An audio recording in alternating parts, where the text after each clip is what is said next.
Wildfire air pollution may have a greater impact on the development of dementia. So this paper showed that there was a 21% increase in the odds of dementia diagnosis per 1 microgram per meter of air pollution.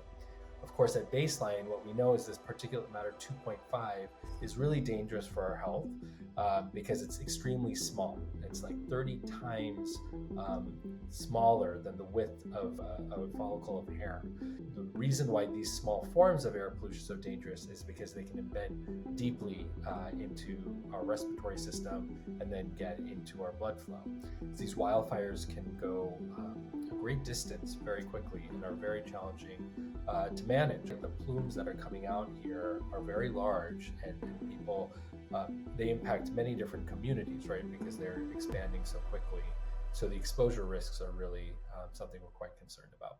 So in terms of what to do when wildfires are impacting your communities, I mean, the first thing is awareness.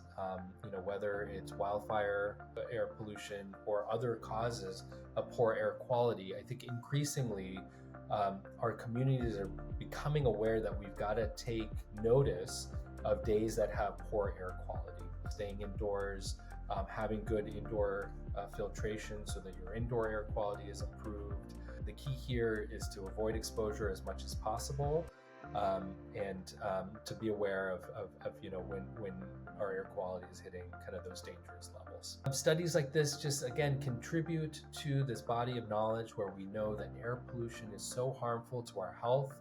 Here we're highlighting the impacts on dementia.